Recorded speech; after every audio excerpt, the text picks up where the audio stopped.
നമസ്തേ രുദ്രധാര. നമ്മൾ ഇന്ന് പറയുന്ന ഒരു വിഷയം, ഓരോ ലഗ്നം അല്ലെങ്കിൽ ഓരോ രാശിയിൽപ്പെടുന്നവരും ധരിക്കേണ്ട രത്നങ്ങളെക്കുറിച്ചാണ്. എല്ലാവർക്കും എല്ലാ രത്നവും ധരിക്കാമോ, അല്ലെങ്കിൽ എല്ലാ രത്നവും ധരിക്കുന്നത് ശരിയാണോ എന്നുള്ളതാണ് ഇന്ന് നമ്മൾ ചർച്ച ചെയ്യുന്നത്. അതോടൊപ്പം തന്നെ സ്വർണം, വെള്ളി, ഗോൾഡ് ആൻഡ് സിൽവർ അത് ധരിക്കേണ്ടത് എങ്ങനെയാണ് എന്നതിനെക്കുറിച്ചും നമ്മൾ ഇന്ന് ചർച്ച ചെയ്യും. പ്രധാനമായിട്ടും ഗ്രഹദോഷങ്ങളുള്ളവരാണ് അതിനനുസൃതമായിട്ടുള്ള രത്നങ്ങൾ ധരിക്കുന്നത്. പൊതുവെ പറഞ്ഞു കഴിഞ്ഞാൽ നിറങ്ങളുടെ അടിസ്ഥാനത്തിലാണ് ഓരോ ഗ്രഹനിലക്കാരനും എന്ത് ചെയ്യുന്നത്, രത്നങ്ങൾ തിരഞ്ഞെടുക്കുന്നത്. ഇനി നമ്മൾ ഏതെങ്കിലും ഒരു രത്നം തിരഞ്ഞെടുത്തു എന്നിരിക്കട്ടെ, അത് ഓരോ വിരലുകളിലും അണിയേണ്ട രീതിയുണ്ട്, അല്ലെങ്കിൽ ഏത് വിരലാണ് അതിനു വേണ്ടി ചൂസ് ചെയ്യുന്നത്, അതും ഒരു പ്രധാനപ്പെട്ട ഘടകമാണ്. അപ്പോൾ നമ്മൾ ഏറ്റവും പ്രധാനമുള്ളത് വജ്രമാണല്ലോ രത്നങ്ങളുടെ കൂട്ടത്തിൽ. വജ്രം നമ്മൾ തിരഞ്ഞെടുക്കുമ്പോൾ എല്ലാവർക്കും വജ്രം ഉപയോഗിക്കാൻ കഴിയില്ല, അല്ലേ? നമ്മൾക്കറിയാം കോസ്റ്റ്ലി ആണ്, നമ്മളിത് വാങ്ങിയിടും. പക്ഷെ അത് എല്ലാവരും ഉപയോഗിക്കാൻ പാടില്ല. അത് നെഗറ്റീവ് എനർജി അവിടെ ഉണ്ടാവും, ഒരുപാട് ദുരിതങ്ങൾ ഉണ്ടാവും.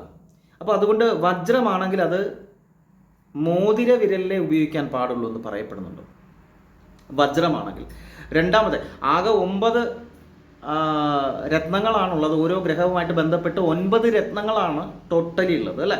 അപ്പോൾ അതിനകത്ത് നമ്മൾ അങ്ങനെ നോക്കുമ്പോൾ ഏറ്റവും പ്രധാനമെന്ന് പറയുന്നത് വജ്രമാണെന്ന് ഞാൻ പറഞ്ഞു. അപ്പോൾ രണ്ടാമത്തെ, നമ്മൾ മുത്ത് എടുക്കുകയാണെങ്കിൽ മുത്ത് നമുക്ക് മോതിര വിരലിലിടാം, അതുപോലെ ചെറുവിരലിലും ഇടാം. പക്ഷെ അത് ഇടത്തെ കയ്യിലായിരിക്കണം എന്നുകൂടി പറയപ്പെടുന്നുണ്ട്. മൂന്നാമത്തത് പവിഴമാണ്. പവിഴം എന്ന് പറഞ്ഞു കഴിഞ്ഞാൽ ഇടത് കൈയിലെ നടുവിരലിൽ മാത്രമേ ഇടുവാൻ പാടുള്ളൂ എന്നും പറയുന്നുണ്ട്. അതുപോലെ വൈഡൂര്യം നമ്മൾ തിരഞ്ഞെടുക്കുമ്പോൾ വലത് കൈയിലായിരിക്കണം.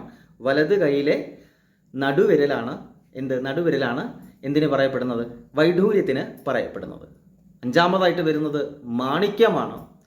മാണിക്യം വരുമ്പോൾ മോതിരവിരൽ തന്നെയാണ്, അത് വലത് കൈ ഇടത് കൈ അങ്ങനെയില്ല, മാണിക്യം അങ്ങനെ തിരിക്കുക. മരതകമാണെങ്കിൽ വലത് കൈ തന്നെ ആയിരിക്കണം, ഒന്നുകിൽ അത് ചെറുവിരലിലായിരിക്കണം, അതായത് ഇതാണ് ചെറുവിരൽ എന്ന് പറഞ്ഞത്, ചെറുവിരലിലായിരിക്കണം, അല്ലെങ്കിൽ മോതിരവിരലിലായിരിക്കണം. അടുത്തത് ഗോമേതകം എന്ന് പറയും. വലത് കൈയുടെ നടുവിരലാണ് ഗോമേതകം നമ്മൾ ഉപയോഗിക്കുന്നത്. പുഷ്യരാഗം, ചൂണ്ടുവിരലാണ് പറഞ്ഞിരിക്കുന്നത്. വലത് കൈയുടെ ചൂണ്ടുവിരലാണ് പുഷ്യരാഗം പറഞ്ഞിരിക്കുന്നത്. അതുപോലെ ഏറ്റവും ലാസ്റ്റ് ഇന്ദ്രനീലം എന്ന് പറയുമ്പോൾ വലത്തെ കൈയുടെ നടുവിരലാണ് പറയപ്പെടുന്നത്. അപ്പോൾ ഇത്രയാണ് നമ്മൾ ഓരോ വിരൽ എടുക്കുമ്പോൾ ഏത് കൈകളിൽ അല്ലെങ്കിൽ ഏത് വിരലിൽ എന്ന് പറയപ്പെടുന്നു. അപ്പോൾ ഇങ്ങനെ 9 എണ്ണമാണ് പ്രധാനമായിട്ടും ഉള്ളത്. ഇനി ഇത് ആർക്കൊക്കെ ധരിക്കാൻ പാടില്ലാത്തവയുണ്ട്, നെഗറ്റീവ് എനർജി അവിടെ ഫോം ചെയ്യും. അവിടേക്ക് പോകുന്നതിന് മുമ്പ് മറ്റ് 2 കാര്യങ്ങൾ കൂടെ പറയുന്നു. സ്വർണം, വെള്ളി. നമുക്കെല്ലാവർക്കും അറിയാവുന്നൊരു കാര്യമാണ്, സ്വർണം യാതൊരു കാരണവശാലും അരയ്ക്ക് കീഴ്പോട്ട് താഴോട്ട് ധരിക്കാൻ പാടില്ല, അല്ലേ? എന്തുകൊണ്ടാണ്? മഹാലക്ഷ്മിയുമായിട്ട് വളരെ അടുത്ത ബന്ധമുണ്ട് എന്നതുകൊണ്ട് ഇത് അരയ്ക്ക് താഴെ നമ്മൾ ഉപയോഗിക്കില്ല. അതിന് മറ്റൊരു തത്വം കൂടി പറയപ്പെടുന്നുണ്ട്. സ്വർണം ലക്ഷ്മി ദേവിയുമായിട്ട് ബന്ധപ്പെട്ടതുകൊണ്ട് അരയ്ക്ക് മുകളിലേക്ക് മാത്രമേ ഉപയോഗിക്കാൻ പാടുള്ളൂ. അതോടൊപ്പം തന്നെ സൂര്യാംശം അടങ്ങിയിരിക്കുന്നു, അല്ലേ? സൂര്യനുമായിട്ട് ബന്ധപ്പെട്ടതാണ് ഗോൾഡ്, സ്വർണം എന്ന് പറയുന്നത്. അപ്പോൾ അത് അരയ്ക്ക് മുകളിൽ മാത്രമേ ഉപയോഗിക്കാൻ പാടുള്ളൂ. അതെന്താണ്? ചൂടാണ് നൽകുന്നത്, ടെമ്പറേച്ചർ ചൂടാണ് നൽകുന്നത്. അപ്പോൾ അതുകൊണ്ട് തന്നെ നമുക്കറിയാം, നമ്മുടെ ബോഡിയിൽ ഒരു ടെമ്പറേച്ചർ നിലനിർത്തേണ്ടതുണ്ട്. അതിൻ്റെ ഭാഗമായിട്ട് നമുക്ക് സ്വർണം ധരിക്കാവുന്നതാണ്, അല്ലേ? എവിടെയായിരിക്കണം? അത് അരയ്ക്ക് മുകളിലേക്കായിരിക്കണം എന്നുകൂടി പറയപ്പെടുന്നുണ്ട്. താലി പോലും നമ്മൾ കിട്ടുന്ന ഹൃദയത്തോട് ചേർത്തല്ലേ, സ്വർണത്തിലല്ലേ അത് പണിയുന്നത്. അപ്പോൾ എന്നാൽ അരയ്ക്ക് താഴോട്ട് വരുമ്പോൾ ഇത് സൂര്യമണ്ഡലമായിട്ടും ഇതിന് താഴെ ചന്ദ്രമണ്ഡലവുമായിട്ട് കണക്കാക്കാം. അരയ്ക്ക് താഴെ ചന്ദ്രമണ്ഡലം, അരയ്ക്ക് മുകളിൽ സൂര്യമണ്ഡലവുമായിട്ട് കണക്കാക്കാം നമ്മുടെ മനുഷ്യ ശരീരത്തിനെ. അപ്പോൾ അതുകൊണ്ട് നമുക്ക് മുകളിലേക്കുള്ള ഭാഗത്തെ എന്ത് ധരിക്കാൻ പാടുള്ളൂ? സ്ത്രീയാണെങ്കിലും പുരുഷനാണെങ്കിലും ഈ പറയുന്ന സ്വർണം ധരിക്കുവാൻ പാടുള്ളൂ. അത് അതിനോടുള്ള ബഹുമാനം കൂടിയാണ്. അപ്പോൾ എല്ലാവർക്കും സ്വർണം നിൽക്കുമോ? ഇല്ല, അല്ലേ? അപ്പോൾ എന്താ, സ്വർണത്തെ ബഹുമാനിക്കാനും കൂടെ പഠിക്കണം. അതോടൊപ്പം തന്നെ സ്വർണം നമ്മൾ പണയം വെക്കാറുണ്ട് അല്ലേ? അത്യാവശ്യം വരുമ്പോൾ നമ്മൾ പണയം വെക്കണം. അങ്ങനെയാണ്. ഒരാൾ നിങ്ങളുടെ അടുത്ത് സ്വർണം ചോദിച്ചാൽ കൊടുക്കാൻ പാടില്ല. കൊടുക്കാൻ പാടില്ലാത്ത കുറേ സാധനങ്ങളുടെ കൂട്ടത്തിൽ എനിക്ക് തോന്നുന്നു ഞാനത് നേരത്തെ പറഞ്ഞിട്ടുണ്ട്. സ്വർണം ചോദിച്ചാൽ കൊടുക്കരുത്. പകരം നിങ്ങളത് പണയം വെച്ചിട്ട് അതിൻ്റെ പണം കൊടുക്കാം. സ്വർണമായിട്ട് കൊടുക്കാൻ പാടില്ല. പണയം വെക്കാൻ കൊടുക്കുന്ന പോലെ തിരിച്ച് കിട്ടില്ല എന്നുള്ളത് ഒന്നാമത്തെ കാര്യം. രണ്ടാമത്തെ കാര്യം, പിന്നീട് ഒരിക്കലും സ്വർണം വരത്തില്ല എന്നുള്ളതും. നിങ്ങൾക്ക് കൊണ്ടുവന്ന് പണയം വയ്ക്കാം, എന്നിട്ട് അതിൻ്റെ പണം കൊടുക്കാം. അല്ലാണ്ട് കൊടുക്കാൻ നിൽക്കരുത്. കൊടുത്തവരൊക്കെ ഇന്ന് അനുഭവിക്കുന്നുണ്ട്. അടുത്തത് ഞാൻ പറഞ്ഞു, ഇത് എപ്പോഴും മുകളിലേക്ക് ഉപയോഗിക്കാൻ പാടുള്ളൂ എന്ന് പറഞ്ഞു അല്ലേ? ഒരു ടെമ്പറേച്ചർ നമ്മൾ നിലനിർത്തേണ്ടതുണ്ട്. അതിനനുസൃതമായിട്ടാണ് ഇത് മുകളിലേക്ക് എന്ന് പറയുന്നത്. സൂര്യനുമായിട്ട് റിലേറ്റഡ് ആണ്. അരയ്ക്ക് താഴോട്ട് എന്തുപയോഗിക്കാം? തീർച്ചയായിട്ടും ചന്ദ്രനുമായിട്ട് ബന്ധപ്പെട്ട ഭാഗമാണ്, ചന്ദ്രമണ്ഡലമാണ്. അപ്പോൾ അവിടെ ഉപയോഗിക്കുന്നത് എന്താണ്? സിൽവറാണ്, വെള്ളിയാണ്. വെള്ളി എന്താ തരുന്നത്? തണുപ്പാണ് തരുന്നത് അല്ലേ? ബോഡിയിലുള്ള അമിതമായിട്ടുള്ള ഹീറ്റിനെ കുറയ്ക്കുന്നതാണ് എന്ത്? വെള്ളി എന്ന് പറയുന്നത്. അപ്പോൾ അത് നമുക്ക് അരയ്ക്ക് താഴേക്ക് ഉപയോഗിക്കാം. കുട്ടികൾക്ക് ഇപ്പോൾ പലരും കാൽത്തള ഉപയോഗിക്കുന്നത് ഗോൾഡാണ്, പക്ഷേ അത് വെള്ളി തന്നെയാണ് ഉപയോഗിക്കേണ്ടത് അല്ലേ? അപ്പോൾ എന്നുകൂടി ഇതിനാൽ പറയപ്പെടുന്നുണ്ട്. അപ്പോൾ വെള്ളി എന്തുകൊണ്ടാണ്? നമ്മുടെ കാലിൽ എപ്പോഴും തണുപ്പുണ്ടായിരിക്കണം അല്ലേ? നമ്മുടെ കാലിൻ്റെ ആ ഉപ്പൂറ്റിക്ക് മുകളിൽ എപ്പോഴും തണുപ്പുണ്ടായിരിക്കണം. അല്ലെങ്കിൽ പല തരത്തിലുള്ള അസുഖങ്ങളുണ്ടാവും, മാനസികമായിട്ടുള്ള പ്രശ്നങ്ങളുണ്ടാവും, ഒരുപാട് അത് പറയാനാണെങ്കിൽ ഒത്തിരി കാര്യങ്ങളുണ്ട്.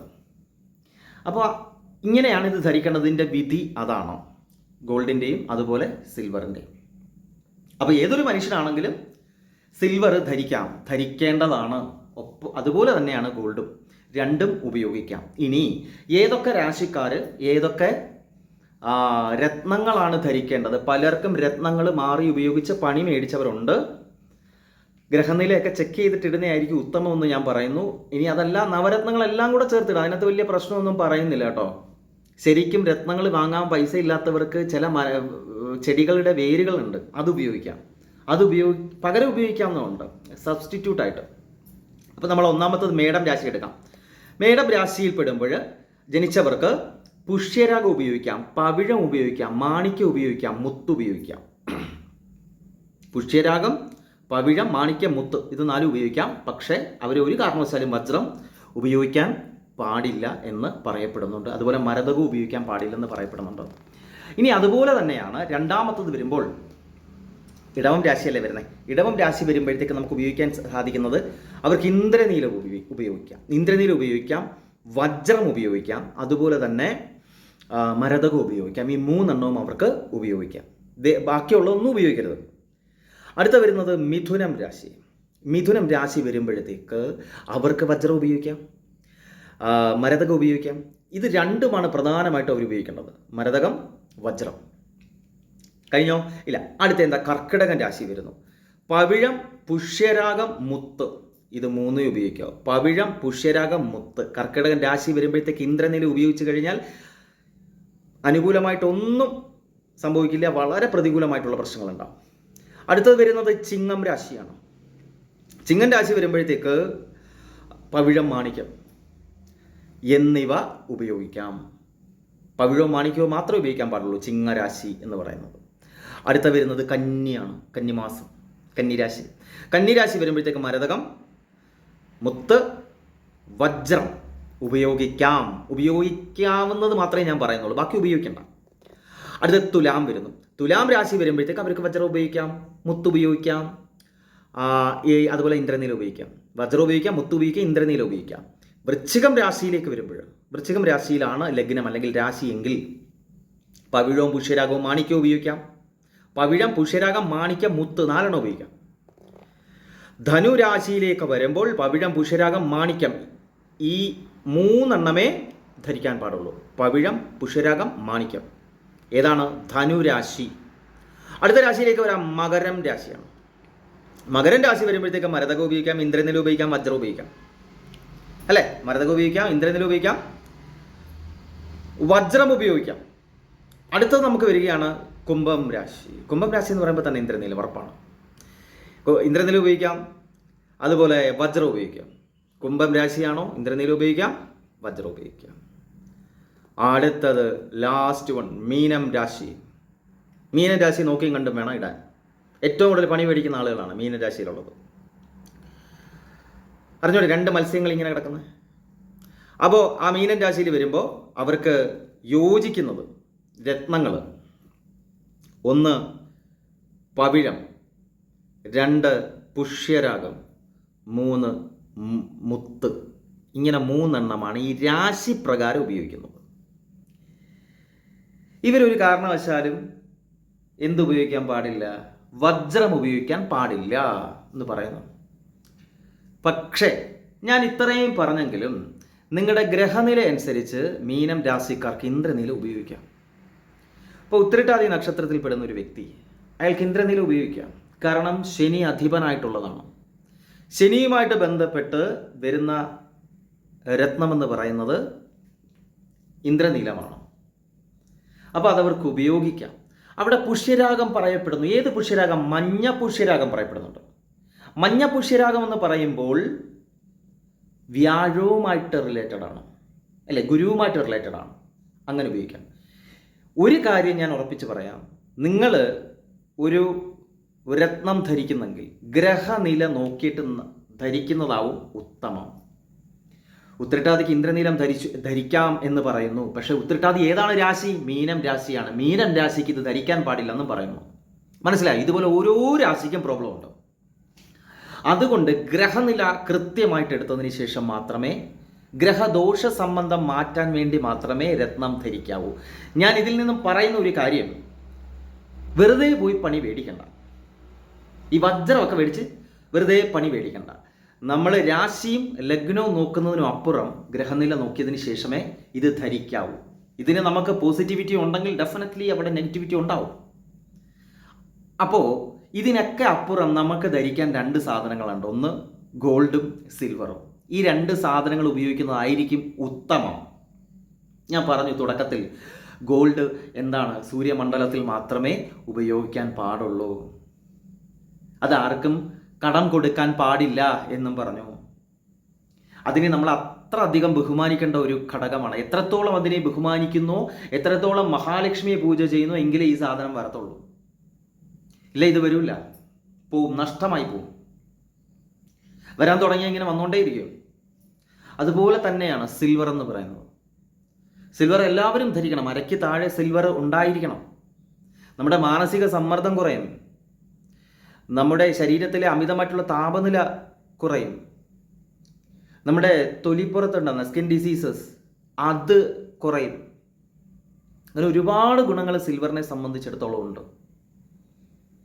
ചിലർക്ക് സിൽവർ ഭാഗ്യം കൊണ്ടുവരും, അതുപോലെ ചിലർക്ക് സ്വർണം ഭാഗ്യം കൊണ്ടുവരും. അപ്പോൾ എല്ലാവരും ധരിക്കണം. അതൊരിക്കലും അരയ്ക്ക് താഴെ ധരിക്കരുത്. ആത്മഹത്യാ പ്രവണത പോലും ഉണ്ടാവും അരയ്ക്ക് താഴെ സ്വർണം ധരിച്ചാൽ. ജീവിതം നാശമാവും. ചിലർക്ക് കാലിൽ, ചില പെൺകുട്ടികൾക്ക്, സ്ത്രീകൾക്ക് കാലിൽ ഇതിടുന്നത് വലിയ ഇഷ്ടമാണ്, അല്ലേ? അതില്ലെങ്കിൽ സ്വർണ്ണ കളറെങ്കിലും മേടിച്ചിടും. കൊലുസ്, അത് എന്തോ പറയുന്നത്, ബ്യൂട്ടി പാലസ്, അല്ലേ? അപ്പോൾ അത് വാങ്ങി കാലിലിടും. എന്തിനാ? എനിക്ക് സ്വർണ്ണ കൊലുസുണ്ടെന്ന് കാണിക്കാൻ. വെള്ളി തന്നെയാണ് ധരിക്കേണ്ടത്. മിഞ്ചി ധരിക്കുന്ന കണ്ടിട്ടില്ലേ സ്ത്രീകൾ വടക്കോട്ടൊക്കെ? എന്തിനാ? ഭർത്താക്കന്മാരുള്ളവരാണ് ധരിക്കുന്നത്. അപ്പോൾ ആണുങ്ങൾക്ക് ധരിക്കാമോ അരയ്ക്ക് താഴെ? അരഞ്ഞാണം ധരിക്കാം, അല്ലേ? അരഞ്ഞാണം വേണം. അരമണി എന്ന് പറയുന്നത് അരമണി, നോട്ട് ദ പോയിന്റ്. അപ്പോൾ അത് ആണുങ്ങൾക്ക് ധരിക്കണം, ആണുങ്ങൾ ധരിച്ചിരിക്കണം. മീൻസ് അത് സിൽവർ കൊണ്ടുള്ള, വെള്ളി കൊണ്ടുള്ള അരഞ്ഞാണാണ്. കാൽത്തള ധരിക്കാം. അതൊക്കെ ഇച്ചിരി ഓവറല്ലേ എന്ന് തോന്നും, അല്ലേ? ആരും പറയുന്നതൊന്നും നോക്കണ്ട. ഒരു വ്യക്തി താങ്കൾക്ക് എന്താണ് ധരിക്കേണ്ടത്, അല്ലെ? ഞാൻ പറഞ്ഞ ഗ്രഹനില അനുസൃതമായിട്ടാണ് രത്നങ്ങളാണെങ്കിൽ. അല്ലാതെ ആഭരണങ്ങൾ തനിക്ക് എന്തൊക്കെ ധരിക്കാൻ തോന്നുമോ താങ്കൾ അതൊക്കെ ധരിക്കുക. മറ്റുള്ളവർക്ക് വേണ്ടി ജീവിക്കാൻ നിൽക്കണ്ട, നിങ്ങൾക്ക് വേണ്ടി മാത്രം ജീവിക്കുക. എന്ത് ധരിക്കാൻ തോന്നുമോ അത് ധരിക്കുക. കാലിൽ 2 കല്ലും തളയിടാൻ തോന്നുന്നു, ഇട്. 10 വിരലിൽ മോതിരിടാൻ തോന്നുന്നു, ഇട്. നിങ്ങൾക്ക് ഇടാൻ തോന്നുന്നില്ലേ? വേണ്ട. അങ്ങനെ വേണം പോകാൻ. കാത് കുത്താൻ തോന്നുന്നുണ്ടോ? 2 കാതും കുത്താൻ തോന്നും, ചെയ്യ്. ഞാനും ചെയ്തിട്ടുണ്ട്. അത് ഒരാളുടെ വ്യക്തിപരമായിട്ടുള്ള കാര്യമാണ്. ചിലർക്ക് കാണുമ്പോൾ എന്താണ്, ഇതെന്തുവാടെ ഇത് എന്നൊക്കെ തോന്നും. ഇത് നമ്മൾ ഇട്ടേക്കുന്നത് നമ്മുടെ ശരീരത്താണ്. നമ്മൾ നമ്മുടെ ശരീരത്തിനെ, അല്ലെ നമ്മുടെ സൗന്ദര്യത്തിനെ, അല്ലെ നമ്മുടെ ഇഷ്ടങ്ങൾക്ക് അത്രയും പ്രാധാന്യം കൊടുക്കുന്നു. മറ്റുള്ളവർക്കല്ല, മറ്റുള്ളവർക്ക് വേണ്ടിയിട്ടല്ല. നമ്മൾ നമ്മുടെ കാര്യങ്ങളെ ഒന്നും നമ്മൾ സപ്രസ് ചെയ്യേണ്ട കാര്യമില്ല, അടിച്ചമർത്തേണ്ട കാര്യമില്ല. നിങ്ങൾക്ക് എന്താണ്, നിങ്ങളെ എങ്ങനെ കണ്ണാടിയിൽ നോക്കാൻ ആഗ്രഹിക്കുന്നു, നിങ്ങളെ എങ്ങനെ നിങ്ങൾ കാണാൻ ആഗ്രഹിക്കുന്നു, മറ്റുള്ളവർ കാണുമോ കാണാതിരിക്കുമോ, ഇറ്റ് ഡസൻറ്റ് മാറ്റർ.